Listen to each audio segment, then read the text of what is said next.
said, all right.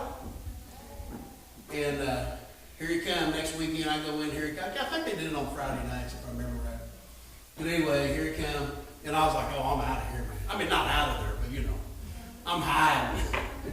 And so I went in my little room there, and I had the cot in there, and I just went in there and laid down, act like I was sleeping. And man, that little guy come in there and started poking on me. Hey, buddy, hey, oh,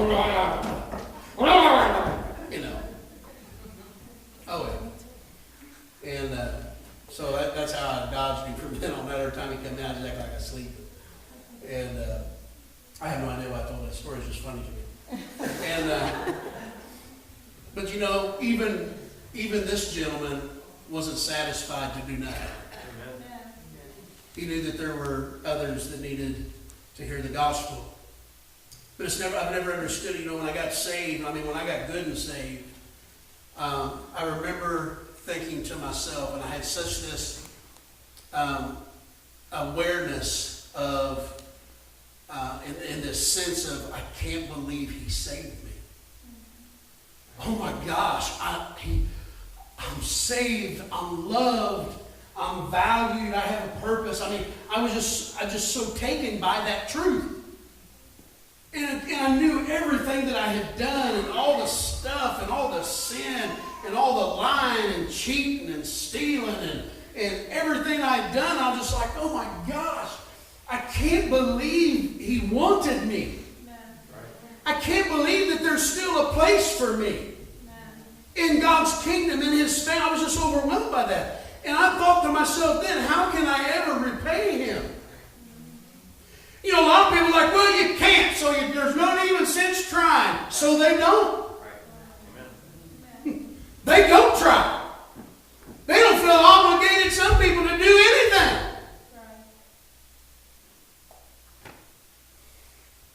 I did, and I do. I said I did, and I still do. But see, what I feel obligated to is not because of some kind of tyrannical God that I serve. Quite the contrary. It's because of this tender, loving, gracious, long-suffering, patient, kind, forgiving God who showed his kindness through the cross of his Son Jesus. While yet, when I was still a sinner, he died for me. That's the God I'm serving. That's the God who laid down his life for me. Why would I not want to serve him? No, I'll just sit by the fire. I'll just sit back and wait for Jesus to come. I've never understood it. Many people sit back and enjoy the blessing rather than at some point getting off their blessed assurance and gathering something. Getting off their blessed assurance and doing something. Getting off their blessed assurance and giving something that adds to the blessing for others. Are you with me? See, Paul was such a man. Sitting by and doing nothing was not in his DNA. Maybe Paul didn't think the fire was big enough. Maybe Paul didn't think that the fire was hot enough. Maybe Paul didn't want the fire to go out so that all of them would suffer. I said maybe Paul didn't want it to go out because he didn't want everybody suffering. You know how many churches closed down a month? Because there's no fire. There's nothing there. Nobody's gathering. Nobody's adding nothing to it. Nobody's giving nothing to it.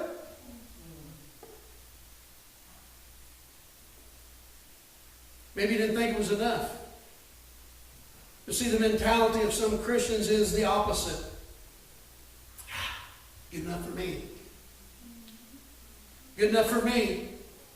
I had a leader one time here at this church years ago.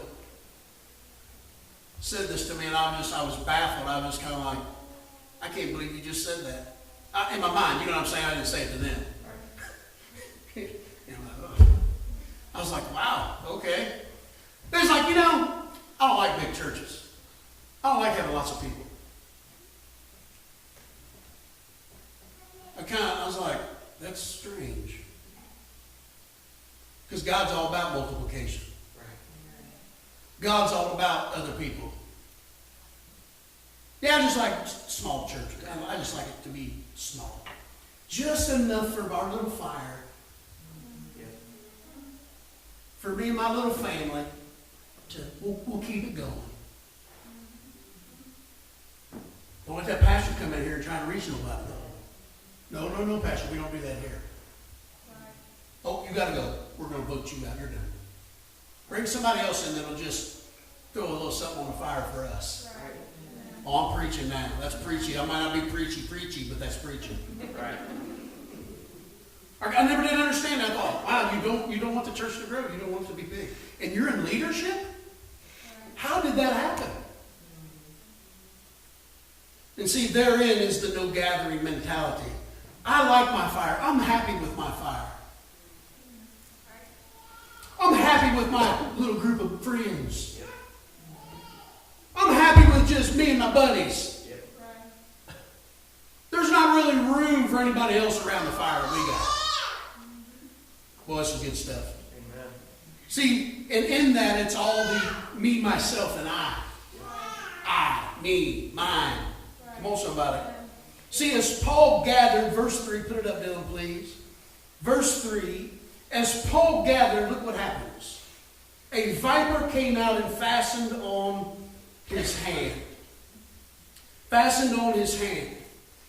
See, listen to me, for those of you that choose to participate, for those of you that choose to gather, for those of you that choose to contribute, when you choose to participate, when you choose to be a gatherer, when you choose to do something other than just sit by the fire for your own benefit, listen carefully. You are going to get bit. That's right. I'm going to say it one more time. Because I want you to, because there's lots of people here that participate. There's lots of people here that are gatherers, that are not satisfied with just sitting by a fire of blessing on Sunday morning. Right. But for those of you that will choose soon to participate, prepare yourself because you will get bit. You will be criticized. You will be watched. You will be judged. Not by those that are gathering with you. Not by those that are participating, that are of like-mindedness and want to reach and want to do something other than just sit around and praise the Lord, time to go home. You'll never be criticized and judged and bit by those that are like-minded and do your head in the same direction. But oh boy, those that are only satisfied, those that are satisfied with just the status quo, those that are satisfied with keeping it simple, those that are satisfied with just this is my, I don't like it, this is the way I think this is. I like my fire. Those are the ones that will come out of the woodwork. Come on, somebody. They'll come out of the woodworks. All of a sudden, they sneak out from behind a curtain. All of a sudden, they've been sitting there nice and quiet for years. And then all of a sudden, rah! That's right. Whoa! Because you're disrupting their fire. You're disrupting their comfort. You're disrupting the status quo. You're disrupting the way things always have been.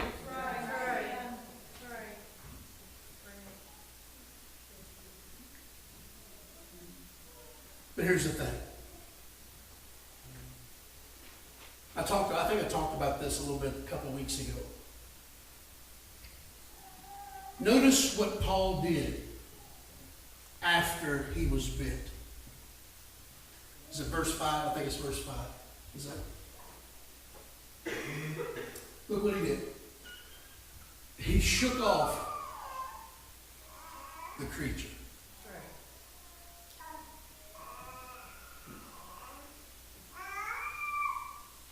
I believe that if we do it right, as Paul did. He shook it off.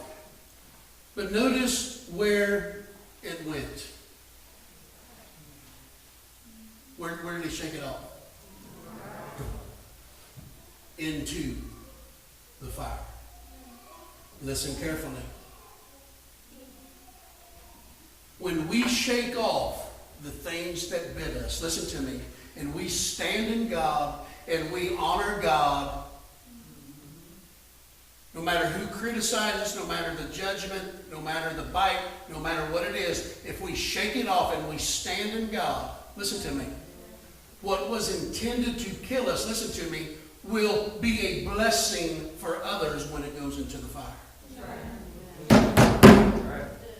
Listen, when we stand and we shake that thing off into the fire, listen, that viper, listen, he's not biting nobody else.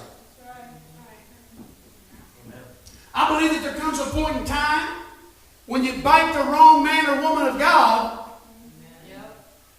God, the fire, amen, will deal with you. Come on, somebody. Amen. And so Paul shook it off. He shook it off. Here's another thing that we need to remember. I talked about this a couple weeks ago. The sooner we can shake it off, the less damage it will do to us.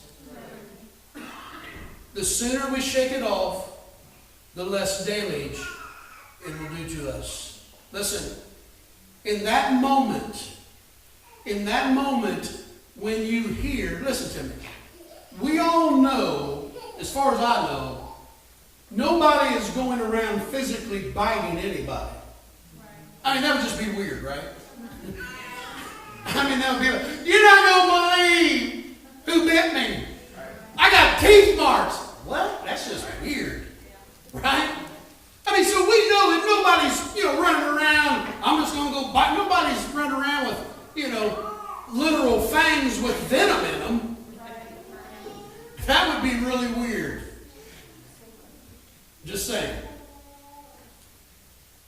But see, it's that moment. Listen. It is in that moment when you hear what somebody said about you. It is in that moment when you read an email somebody sent you. It is in that moment when the phone rings and you hear something that the venom is then injected. Are you with me? Right? And so it is in that moment, and let me tell you something, sometimes what we hear and who we hear it from can be toxic. And especially when it comes from someone we trust. Someone that we hold in high regard. Well, so-and-so said. They did? Wow. They've been a Christian for a long time. They must know what they're talking about. See, we have this idea that we think just because somebody's been a Christian for years, that they aren't, they're not able to bite. That they're not able to inject poison. Come on, somebody. You know what I'm talking about? Come on. You with me? But that's not the case. But here's the thing. The sooner you shake that thing off and deal with it, the less damage that it can do. Now listen. There are times, listen, if you get bit, listen to me. It's not always the right thing to run and show somebody or tell somebody, guess who bit me? That's right. It's just not. And I know that that's my first reaction. I'm going to call my pastor friend up. I'm going to call, come on. I'm going to call so-and-so up. I'm going to talk to my girlfriend. I'm going to talk to my buddy. I'm going to talk, right? It's not always the right thing to do. Because have you ever noticed that your buddies always agree with you? mean, maybe your buddies are different. Maybe it's like, you're stupid. Right? Man, you ain't gonna believe. Oh, shut up.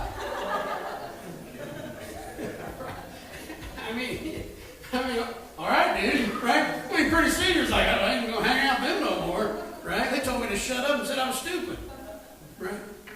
But you know, I think sometimes that's exactly what we should hear. I mean, seriously. Listen, enough's enough already.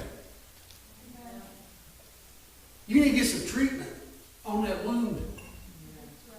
Come on, somebody. You know, when Malchus, y'all remember Malchus, right? He's the guy in the garden that Peter cut his ear off, right? You know. Some people have that Malchus mentality. Right? They just walk around with their ear in their head. Look, he's supposed to be an apostle. And the guy cut my ear off. What kind of Christian is he? What kind of pastor does something like that? Come on, somebody. Right? You know, I wish I could stand here today with almost 12 years in Hester. 12 years putting up with you all.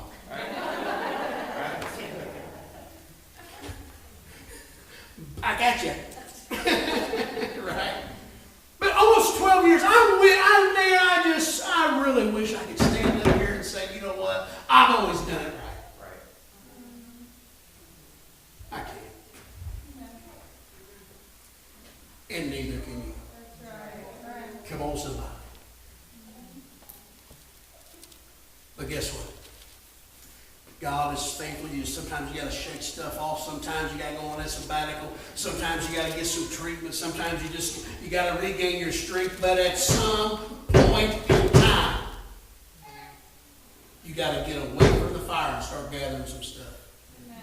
You got to get away from that fire and quit thinking just me, y'all, just me. It's just, oh, look, poor me. I'm just so cold. I'm so tired.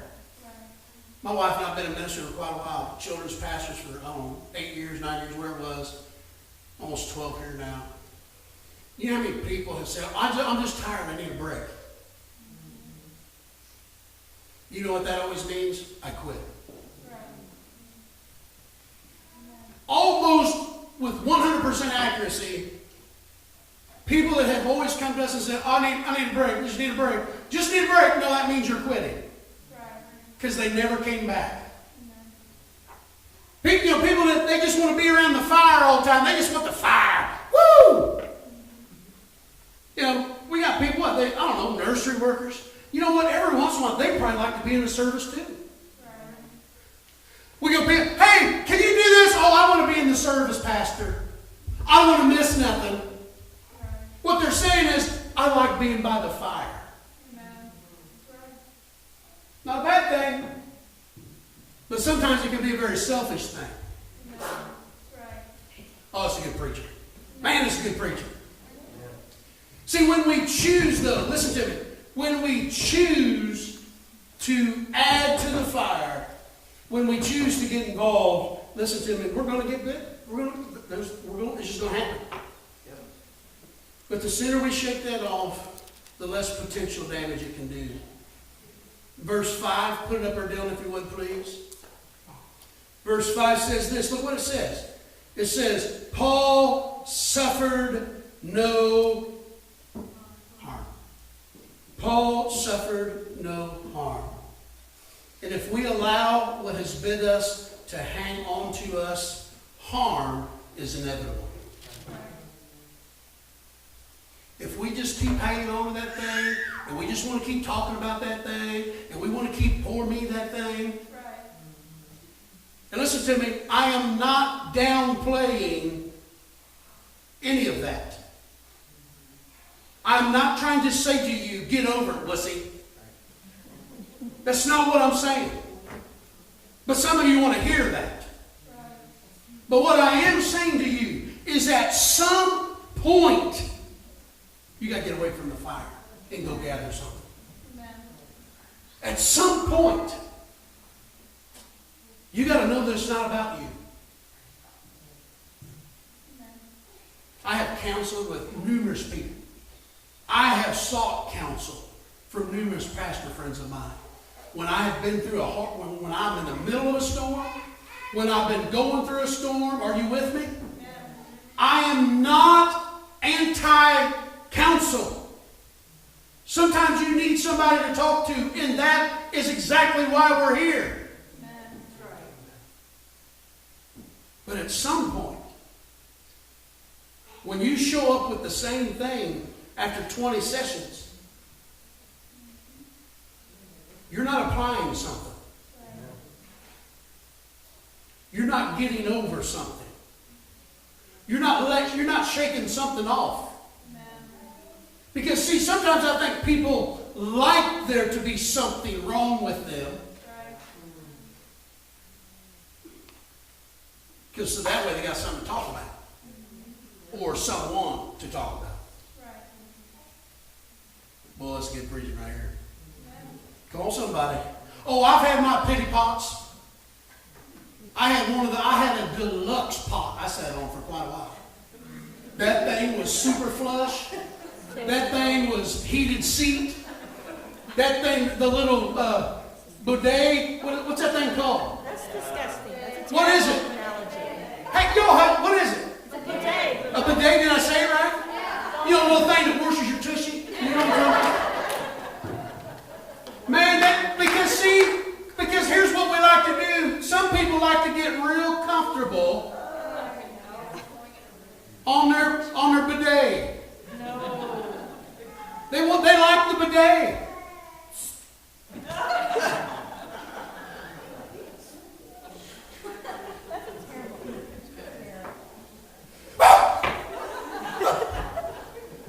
Right? They like it. They like that heated seat.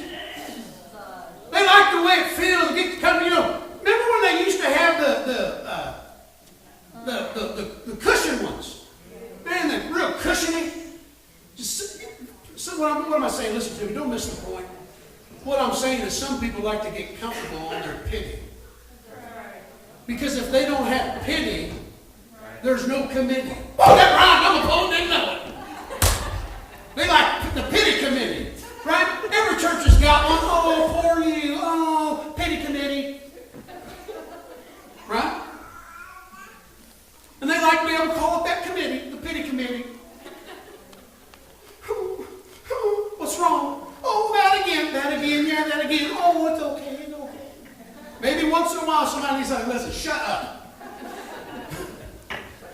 How many of y'all know somebody like that? You like to say, shut up. Don't raise your hands.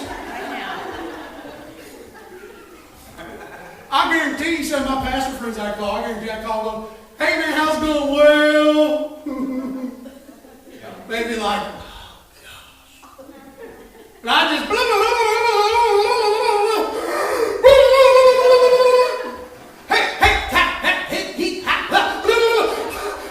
right? Right? Oh, I've been there, done that, man. I ain't kidding you. And we all have. We all have.